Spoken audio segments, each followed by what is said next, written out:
Sexta-feira, eu sei que a maioria aqui deve estar muito cansado, sextou, né, para muitos. Sexta-feira agora, ó, 21h57, mas nós vamos cumprir o nosso desafio com a leitura de Mateus 5 hoje, né?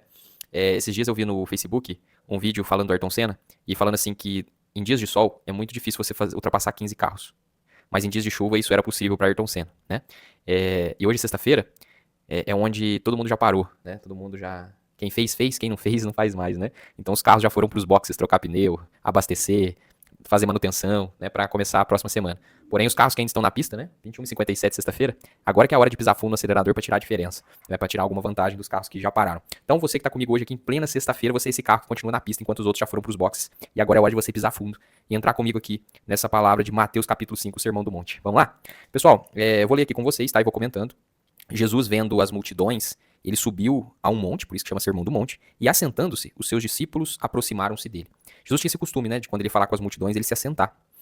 E Jesus, abrindo a boca, ou seja, falando mais alto, né, os ensinava dizendo: bem-aventurados pobres em espírito, pois deles é o reino dos céus. Perceba que Jesus não fala dos pobres de espírito, tá? Fala dos pobres em espírito, pois deles é o reino dos céus. Pobres em espírito é mais no sentido de humildade, de saber, saber de conhecer suas próprias limitações, tá? De não ser soberbo, não ser nariz empinado, não se achar o dono da verdade, porque você cumpre ali religiosamente as coisas como os fariseus faziam. Né? Então, pobres em espírito, pois deles é o reino dos céus, ou seja, você reconhece que você é pobre, você reconhece que você é pecador, você reconhece que você depende da graça, da misericórdia de Cristo para você ser salvo. Não é por mérito, não é por obra sua, não é porque você é o bonzão. Pobres em espírito. Bem-aventurados que choram, porque serão consolados. Bem-aventurados humildes, porque esses herdarão a terra. Bem-aventurados que têm fome e sede de justiça, porque serão fartos. Aqui é eu, viu, gente? Eu sou uma pessoa que tem fome e tem sede de justiça.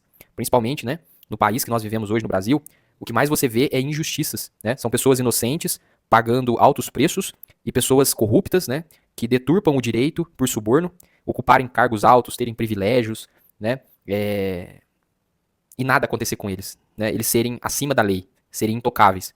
Isso é uma coisa que me revolta. Eu sou uma pessoa que tem sede e fome de justiça. E a palavra de Deus fala que bem-aventurados os que têm fome e sede de justiça, porque serão fartos. Bem-aventurados também os misericordiosos, porque alcançarão misericórdia. Então quem tem misericórdia com os outros também receberá misericórdia da parte de Deus. Bem-aventurados os limpos de coração, porque verão a Deus. Bem-aventurados os pacificadores, ou seja, aquelas pessoas que procuram a paz, porque serão chamados filhos de Deus. Bem-aventurados que sofrem perseguições por causa da justiça, porque deles é o reino dos céus. E aqui está falando de justiça terrena, da justiça. Tem pessoas que sofrem perseguições por tentar fazer cumprir a justiça. Jesus chama elas de bem-aventuradas, porque delas é o reino dos céus. Mas está falando também daqueles que sofrem pela pregação do evangelho, que é a disseminação da justiça, da justificação. Né? Bem-aventurados sois vós, quando vos insultarem e perseguirem, mentindo, disserem todo o mal contra vós, por minha causa. Então Jesus fala que bem-aventurado se você está sendo perseguido, se pessoas estão falando mal de você por causa de Jesus, porque você está pregando, anunciando o evangelho de Jesus. Exultai e alegrai-vos sobremaneira, pois é esplêndida a vossa recompensa no céu. Então Jesus está falando que isso vai ter recompensa no céu. As obras, ela nunca tem a ver com salvação, gente. Você não vai para o céu por obras. Mas quem for para o céu, lá terá galardões, recompensas, de acordo com determinadas obras, tá? A obra vai ser provada no fogo, a obra que permanecer, ela vai receber galardão. E aí é uma outra história que a gente vai entrar mais à frente. Porque assim perseguiram os profetas que vieram antes de vós. Ó. Então, da mesma forma que você está sendo perseguido, né? Jesus fala que você vai ter uma recompensa. E da mesma forma, os antepassados foram perseguidos também. E aqui Jesus fala: vós sois o sal da terra. Lembra que no outro vídeo eu falei sobre o sal? Que nós, filhos de Deus, nós somos o sal da terra e a luz do mundo. O sal, ele é para temperar, para dar sabor e para preservar o alimento, ou seja, para não deixar o alimento apodrecer. Se o sal ele for insípido, se ele não tiver gosto, ele não serve para mais nada. Né? E a luz, se ela não iluminar, ela também não serve para mais nada. Então Jesus fala que, ó, vós sois o sal da terra. Mas se o sal perder o seu sabor, olha só, com que há de temperar? Para nada mais presta, senão para se lançar fora e ser pisado pelos homens. Então você, filho de Deus, né, que é sal no mundo, que é luz no mundo, às vezes você fica desejando ser o mundo. Quando você deseja ser o mundo ou estar no mundo, na verdade você está desejando perder o seu sabor, perder a sua essência. Você está desejando perder a sua luz. E se você perder o seu sabor sendo sal, você não presta para mais nada, a não ser jogado fora e pisado. E Jesus complementa: vós sois a luz do mundo. Uma cidade edificada sobre um monte não pode ser escondida. Vocês concordam? Quando você tem uma cidade inteira e ela fica numa montanha, não tem como esconder essa cidade. Qualquer um que olha de longe vai ver que ali naquele monte existe uma cidade. Por quê? Por conta que fica iluminado, fica nítido. E Jesus fala, igualmente, não se esconde uma candeia, né, uma lamparina, não pega uma lamparina e coloca ela debaixo de um cesto. Ela não foi feita para isso. Ao contrário, coloca-se ela no velador e assim ela ilumina a todos os que estão na casa. De novo, né, nós somos a luz do mundo, mas a intenção nunca é chamar a atenção das pessoas pro nosso brilho, né, que é o brilho de Cristo resplandecendo em nós. A nossa função é usar esse brilho que vem de Jesus e resplandece por meio de nós, por meio de nossas vidas, de nossas atitudes, mas usar isso para iluminar, clarear, iluminar o caminho de outras pessoas, iluminar o ambiente. Né? O ambiente que estava em trevas, onde não havia clareza, onde as pessoas não conseguiam enxergar as coisas, elas passam a enxergar, o ambiente passa a ter clareza. Aquilo que estava nas sombras, escondido, oculto, passa a estar à vista de todos. Né? Essa é a função de iluminar e não de brilhar. Você precisa iluminar, você não precisa brilhar. Assim, deixe, né, a vossa luz resplandecer diante dos homens. Jesus está te instruindo, deixe a sua luz resplandecer diante dos homens, para que vejam as vossas boas obras e glorifiquem o vosso Pai que estás nos céus. Então veja aqui, ó, não é para que vejam as suas obras e te glorifiquem. Não é para que vejam as suas obras e te aplaudam. Não é para que vejam as suas obras e falem, ó, cara, você é o bonzão mesmo. É para que vejam as suas obras e glorifiquem quem? E glorifiquem o vosso Pai que está nos céus, ou seja, que glorifiquem a Deus. Então as suas obras, elas servem para glorificar a Deus, não para glorificar você. Não penseis que vim destruir a lei ou os profetas. Ó, Jesus falando. Não pensa que eu vim destruir tudo que escreveram, não, tá? A lei de Moisés, os profetas, eu não vim destruir a lei. Eu não vim para anular, mas eu vim para cumprir. Jesus era um judeu, né? Ele veio cumprir a lei, ele cumpriu toda a lei. Somente no momento em que ele morre e ressuscita, aí há um novo sacerdócio e aí a mudança de lei. E aí a gente passa da era da lei para a era da graça, da antiga aliança para a nova aliança. Mas Jesus ele estava ali no momento de transição.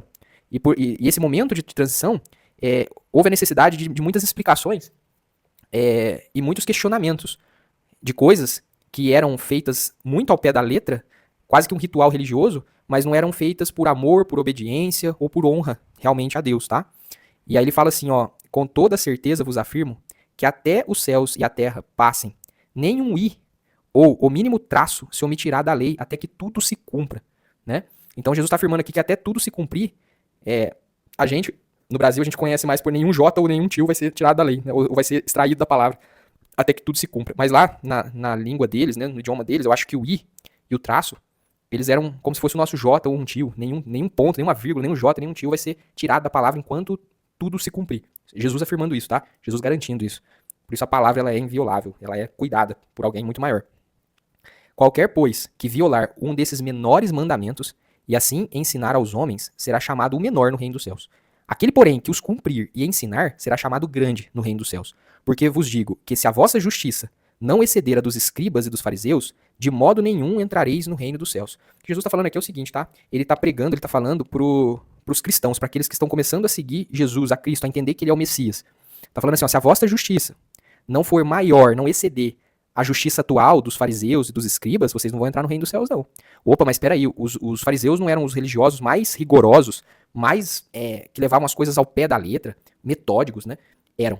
E é exatamente por isso que Jesus fala, se a justiça de vocês não exceder a deles, porque a deles é assim, é ritual, é a letra, é a regra, se a justiça de vocês, que é amor, que é obediência, honra, não exceder o ritual, a lei, a obrigação, se o amor não exceder a obrigação, vocês não entram no reino dos céus. É isso que Jesus quer dizer aqui, tá? Porque vos digo que se vossa justiça não exceder a dos escribas e fariseus, de modo nenhum entrareis no reino dos céus. Ouvistes o que foi dito aos antigos, ó. Aos antigos é o Antigo Testamento, é a lei, é os profetas. O que foi dito a eles? Não matarás. Mas quem assassinar estará sujeito a juízo. Então isso é o que dizia lá a lei. Não matarás. Eu, porém, ou seja, Jesus, né? Eu, porém, vos digo que qualquer que se irar contra seu irmão estará sujeito a juízo. Então perceba que Jesus ele coloca aqui no mesmo patamar o assassino, o ato de assassinar, né? Com o ato de irar-se contra o seu irmão. Como pode isso? Como pode Jesus falar que é a mesma coisa? Ele fala que a pessoa, como é que é? Estará sujeito a juízo. Quem mata estará sujeito a juízo, beleza, mas quem se ira também estará sujeito ao juízo. Jesus quer dizer aqui, gente, é que pecado é pecado. E que todos estão condenados. Ninguém consegue cumprir a lei. Que dirá a graça, né? Então tudo é por meio de Jesus. Nós não damos conta. Tá? A lei ela veio para provar que o ser humano não dá conta. O único que deu conta da lei foi Jesus. Ele passou por essa terra santo. O resto todos pecaram. Ninguém deu conta. Então a lei ela veio para mostrar para o ser humano que o ser humano não dá conta sozinho. Ele precisou do sacrifício de Jesus. Ele precisou da graça, da misericórdia. Né? Ele precisou de Jesus tomar o lugar nosso na cruz e nos justificar. Então ele equipara. Ele fala assim, ó, uma coisa e a outra é tudo farinha do mesmo saco, é pecado. Né? E se vocês acham que eu vim para anular a lei, olha que a graça na verdade está aumentando a régua. Né? Se antes eu falava para vocês não matarás, hoje eu falo para vocês, não se ire contra um irmão. Então veja que o amor ele precisa ser maior do que a lei, do que a obrigação. O amor precisa ser maior que a obrigação. Né? E aqui fala, também qualquer que disser a seu irmão, racá, será levado ao tribunal. Não sei o que significa a palavra racá, tá? Depois vocês podem procurar. E qualquer que o chamar de idiota estará sujeito ao fogo do inferno.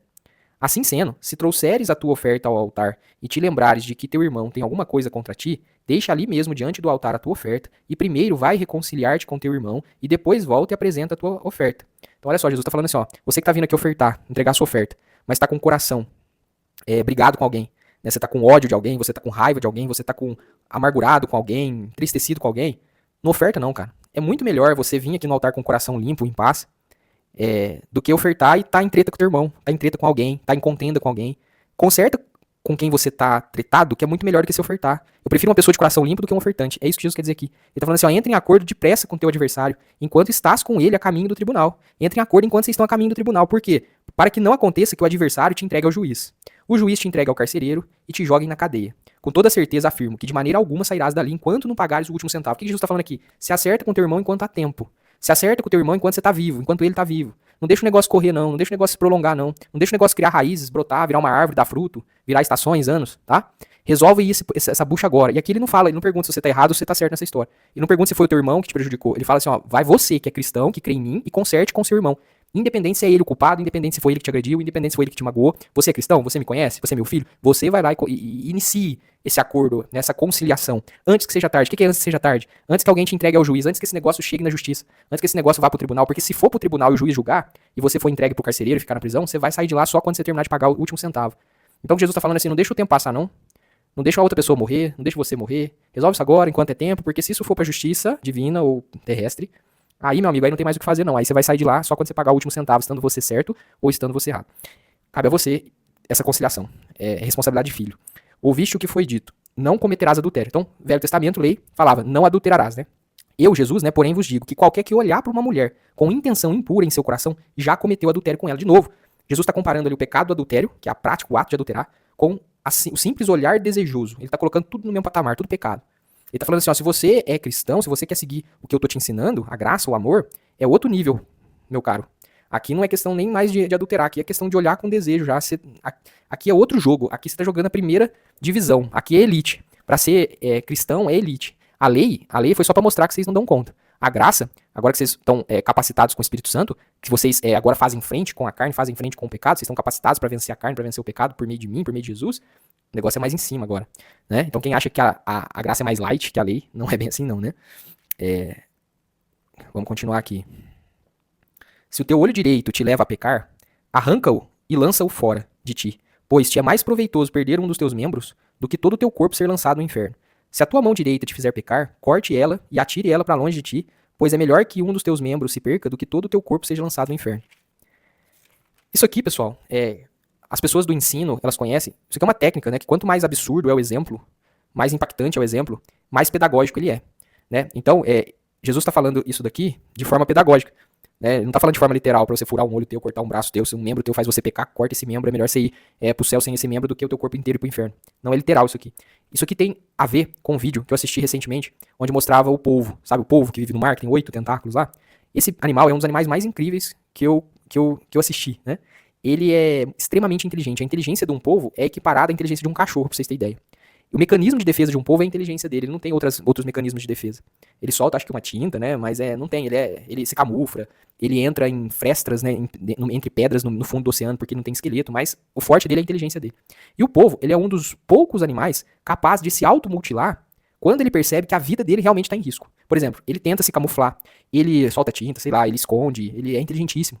Porém, se ele vê que, putz, deu zebra, deu errado, deu ruim, vou morrer, ele é um bicho capaz de cortar uma parte do corpo, ou seja, soltar ali, cortar mesmo ali, arrancar ali um tentáculo, para que a presa dele, o predador dele, fique entretido com aquela parte do corpo dele e ele escape com vida. Depois aquela parte regenera e tá tudo certo. Ele é o único animal capaz de fazer isso. O que Jesus está falando aqui é que tem determinadas situações que o risco é tão alto, que é um risco de vida, você tem o risco de perder tua salvação por causa disso.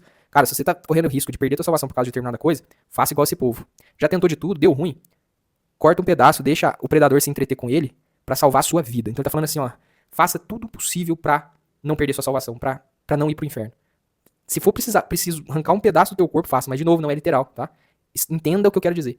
Entenda que quando a sua vida eterna está em risco, é como o povo quando percebe que vai perder a própria vida. Ele abre mão de um pedaço do corpo dele ali para entreter o predador e sair com vida daquela situação, tá? Se você tem algo na sua vida que você já fez de tudo, já tentou de tudo, é correr para Jesus e não perder de forma alguma, tá, a tua salvação. Foi dito também, aquele que se divorciar de sua esposa deverá dar a ela uma certidão de divórcio. Então, na época, na lei de Moisés, era permitido o homem divorciar da esposa. Ele dava lá uma certidão, uma carta de divórcio. Porém, essa nunca foi a vontade de Deus, né? Tem até uma outra passagem que Deus fala isso. Que ele permitiu isso acontecer por meio da lei de Moisés por causa da dureza do coração do povo, mas nunca foi assim. No princípio, Deus não queria que fosse assim, né? O homem, quando ele casa com a mulher, ele se torna uma só carne. E o propósito de Deus é que eles vivam juntos até o último dia da vida deles. E aí Jesus fala, eu porém vos digo, qualquer que divorciar da sua esposa, exceto por imoralidade sexual, faz com que ela se torne adúltera. E quem se casar com uma mulher divorciada estará cometendo adultério. Então, o que Jesus está falando aqui, ó? Se você divorciar de sua esposa sem ser por motivo de imoralidade sexual dela, quem casar com ela é adúltero. E ela também é adúltera. Então não faça isso. A única exceção que Jesus deixa para divórcio é quando há imoralidade sexual de uma das partes. Ah, meu cônjuge cometeu uma imoralidade sexual, uma traição, alguma coisa assim. Aí você entra nessa brecha que Jesus deu, você pode sim separar dele, né? Se você não tiver a capacidade de perdoá-lo, que é uma outra história. Mas fora isso, se você divorciar sem ser por imoralidade sexual, a pessoa que casa com a mulher que foi divorciada é adúltero e a mulher também. Então, Jesus está orientando para não fazer isso. Na lei podia, de novo, na graça não pode. A graça, de novo, a régua mais em cima. Também ouvistes o que foi dito aos antigos: não jurarás falso, mas cumprirás rigorosamente teus juramentos ao Senhor. Entretanto, eu vos afirmo, não jurareis de forma alguma, nem pelos céus, que são o trono de Deus, nem pela terra, por ser o lugar onde ele repousa os pés, nem por Jerusalém, porque é a cidade do grande rei. E não jureis por tua cabeça, pois não tens o poder de tornar um fio de cabelo branco ou preto. Seja, porém, o teu sim, sim, e o teu não, não. O que passar disso vem do maligno. Então, o que Jesus fala aqui, ó, vocês aí que tinham o hábito de jurar, eu vou fazer um acordo, ó, cara, eu juro por Deus que eu vou te pagar. Ó, eu juro pelos céus, eu juro por Jerusalém, eu juro pela minha mãe, pelo meu pai. Jesus fala assim, ó, acabou. Não jure por nada. Primeiro, não jure pelo céu, porque lá é o trono de Deus. Não jura pela terra, porque aqui é o estrado dos pés dele. Não jura por Jerusalém, porque lá é a cidade do grande rei. Não jura pela tua vida, porque você não é capaz nem de tornar um fio de cabelo da tua cabeça branco ou preto.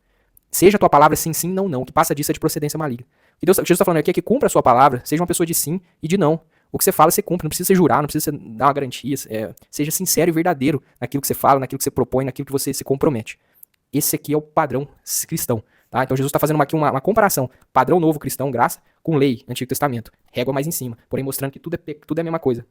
Que a gente não dá conta, só nele é possível ter salvação. E aqui ele continua, ouviste o que foi dito. Olho por olho e dente por dente. Eu, porém, vos digo, não resistais ao perverso. Mas se alguém te ofender com um tapa na face direita, volta-lhe também a outra. No Antigo Testamento era olho por olho, dente por dente. Ou seja, você pagava os outros com a mesma moeda. Jesus fala assim, ó, não é para pagar os outros com a mesma moeda na graça. Se você quer aprender comigo, na cultura judaica, quando você queria insultar alguém, acho que você dava um tapa na face direita com as costas da mão. E a outra pessoa tinha o direito de te devolver o tapa. E aqui, Jesus está falando, se alguém te der um tapa de costas de mão na tua face direita, a lei permitia que você devolvesse. Eu, porém, te falo, dá a outra face. Entende, gente? Que tem um contexto histórico aqui. Às vezes as pessoas leem isso aqui e não entendem. Eu, para entender, precisei ler aqui o estudo bíblico, tá? Sobre o que representa isso. E se alguém quiser processar-te e tirar-te a túnica, deixa que ele leve também a capa. Então, de novo, isso aqui é contexto histórico, tá? Se você ficasse devendo para alguém, essa pessoa podia penhorar a tua túnica. E aqui Jesus fala, né? Se alguém pegar a tua túnica, dê a capa também. Não entra em contenda, em briga, não. Assim, se alguém forçar você a andar 1 milha, vai com ele 2. É outra coisa também, ó. Porque naquela época, os caras faziam grandes viagens a pé, né? E às vezes eles passavam por lugares muito perigosos. Então, por exemplo, se eu fosse atravessar um deserto, e eu tô sozinho, e eu visse você assim, eu pedia pra você caminhar comigo ali 1 milha. Que é mais ou menos 1.600 quilômetros.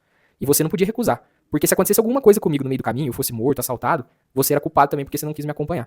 E aí existia uma treta, porque os fariseus, eles falavam assim, ó, eu até acompanho, mas desde que o outro seja fariseu também, desde que o outro seja meu irmão, eu não acompanho gentil, eu não acompanho pessoa incrédula. E aí Jesus está falando aqui, ó, se alguém te pedir para caminhar 1 milha, vai com ele 2. Ou seja, se alguém te falar assim, ó, meu amigo, vem cá, você vai passar aqui comigo aqui porque é perigoso, né? Você vai andar comigo aqui 1.600 metros. Jesus fala assim, ó, anda com ele 3.000. Faz além do que a lei pede, faz além da obrigação, faça por amor, tá? Continuando. Até me perdi aqui. Aqui, se alguém te forçar a andar 1 milha, vai com ele 2.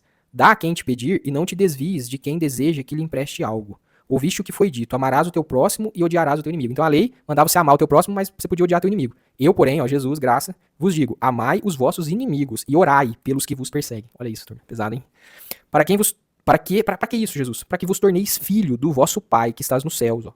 Vocês querem ser filho? Vocês querem viver a graça? Vocês querem viver a nova aliança? Esse é o padrão. Pois ele faz raiar o sol sobre os maus e sobre os bons, e ele derrama chuva sobre justos e sobre injustos. Porque se amardes o que vos amam, que recompensa vocês vão ter? Não fazem os publicanos igualmente assim? E se saudardes, né, somente os vossos irmãos, o que fazeis de notável? Não agem os gentios também dessa maneira? Então, republicanos e gentios eram pessoas desprezadas pelos fariseus, né? É por isso que Jesus menciona eles. Assim sendo, sede vós perfeitos, como perfeito é o vosso Pai que estás nos céus. Tá? Esse foi o capítulo 5, Sermão da Montanha de Jesus. Amanhã a gente vai falar capítulo 6, como viver no reino. Tem muito mais instrução aqui do próprio Deus encarnado que a gente vai precisar aprender juntos, ouvir e colocar em prática. Esse Sermão da Montanha é bem complexo. É difícil de entender. Quando você lê, tem algumas coisas que não faz o mínimo sentido. E eu acho que o principal e o mais complicado é entender esse paralelo que Jesus faz entre o que a lei mandava fazer com relação ao que ele agora quer que os seus discípulos façam. Né? A gente percebe que a régua de Jesus é mais em cima. É mais difícil. E ao mesmo tempo que a régua é mais em cima, é mais difícil, mostra pra gente que nós não damos conta, que a gente não consegue, que vai além das nossas forças. E é exatamente isso que Jesus quer mostrar. Meu amigo, você não é o bonzão, você nasceu em pecado. Você foi constituído em pecado, a tua matéria é pecado. Você é pó, você é pecador. Você não dá conta, nem de cumprir o padrão da lei, que era aqui, nem de cumprir o que é esperado de você como filho na graça. E é por isso que nós dependemos de Jesus para obtermos a salvação. Se a gente quiser ser salvo por conta de mérito próprio, obras, achando que você é bom, que você é uma pessoa boa, por isso que vai pro céu, você vai se lascar. Porque ninguém é bom. Bom é só Deus. Todos nós pecamos, todos nós somos pecadores. Desde quem assassinou alguém até quem irou-se com seu irmão. Desde quem adulterou com alguém até quem olhou com desejo para uma mulher na rua. Desde quem ofertava de qualquer jeito na lei, até quem precisa se consertar e ter o coração limpo para ofertar na graça. Todos precisam reconhecer que é por meio de Jesus que a gente vai pro céu. Não é por obra, não é porque você é o bonzão. Jesus deixa bem claro aqui que ninguém consegue. A régua é muito alta, tá? Mesmo com a capacitação do Espírito Santo, né, na nova aliança, mesmo com o Espírito Santo de Deus habitando em nós, é Jesus quem salva. Não é por obras, não é por mérito, é 100% por graça. Tá? A gente tem que aprender a separar o que te dá direito à salvação, que é reconhecer o sacrifício de Jesus e aceitar ele como o único e suficiente salvador, do galardão que nós cristãos vamos ter no céu. Galardão sim tem a ver com obra, e não é qualquer obra. Né? A obra ela vai ser provada pelo fogo, tem obras que vão permanecer e tem obras que serão consumidas pelo fogo. As que permanecer receberá galardão. Ou seja, Deus sabe o porquê você está fazendo o que você está fazendo. Deus conhece o mais profundo do teu coração. Ele conhece a tua intenção. Se você está fazendo a obra certa com a intenção errada, quando ela for ser provada no fogo, ela vai consumir. Então você tem que estar fazendo a obra certa, com a intenção certa, com o coração certo, com o propósito certo, para que quando a tua obra for colocada no fogo, ela permaneça. E aí você receba a recompensa. Essa recompensa aqui que Jesus fala, né, para aqueles que forem perseguidos por amor a Cristo, né, por estar pregando o evangelho. Essa recompensa, então ela não tem a ver com salvação, ela tem a ver com galardão. São duas coisas diferentes que as pessoas confundem muito. As pessoas acham que elas vão pro céu por serem pessoas boas. As pessoas acham que outras pessoas vão pro inferno porque são pessoas más. Eu quero te dizer nesse vídeo, todos nós somos maus. Todos nós somos pecadores. Todos nós merecemos o inferno. Porém, quando reconhecemos que somos insuficientes e que Jesus, né, Deus, entregou o seu próprio Filho para morrer no nosso lugar e nos justificar, nos limpar dos nossos pecados, e quando você crê nisso, você aceita isso, você está justificado para ir pro céu. Aí Deus não vai olhar mais o teu pecado. Deus não vai olhar mais de onde você veio, quem você é. Deus vai olhar o seguinte: ele aceitou que o meu filho pagou o preço por ele? Aceitou. Então tá pago. Ele reconheceu que o meu filho pagou o preço por ele? Não. Arrogante, prepotente, se acha o bonzão, achou que vai ir pro reino por obras próprias. Inclusive acha que é santo, mais santo que os outros. Desculpa, meu amigo, não é isso que tá na Bíblia, tá? O reino é pros humildes, e humildade tem a ver com você reconhecer que você não é bom. Você não é bom o suficiente. Você não consegue. Eu duvido que qualquer um aqui que esteja me ouvindo nunca pecou. Se você nunca pecou, ou você tem problema de cabeça e não consegue reconhecer isso, ou você é um mentiroso, ou você é um hipócrita, porque você já pecou, você vai pecar, independente se você é cristão, se você não é, você é pecador. Então quando você reconhece isso, você tem a humildade de reconhecer isso, e você fala, não, de fato, eu não sou nada, se não fosse por Cristo, se não fosse por Jesus, eu não entraria no reino, eu não entraria nos céus. Aí você entendeu. Aí você entendeu a obra, você entendeu o plano de salvação, você entendeu o sacrifício. E aí agora, como nova criatura, você não faz boas obras para ir pro céu, você faz boas obras porque você já é um cidadão do céu, e cidadão dos céus faz boas obras na terra. Árvore boa dá fruto bom. Fonte que jorra água doce, leva vida. Não tem como um cidadão do céu não dar frutos bons, não ter obras boas. Então a obra, ela é uma consequência de você ter se tornado filho. Não é a obra que vai te tornar filho. Entenda, por favor, essa diferença. Tá bom, pessoal? O vídeo já ficou grande, porque Mateus 5 é grande. Eu te agradeço por ter ficado até aqui. Sexta-feira, todo mundo cansado, mas é quando os carros vão pro boxe, trocar pneu, abastecer, fazer reparos, quem fica na pista pisa fundo para tirar tempo, né, para ganhar vantagem. E é isso aí, e esse que ficou na pista pisando fundo é você que tá aqui em sexta-feira assistindo esse vídeo. Muito obrigado, se inscreva no canal, curta, compartilha. Até o nosso próximo vídeo. Tchau, tchau.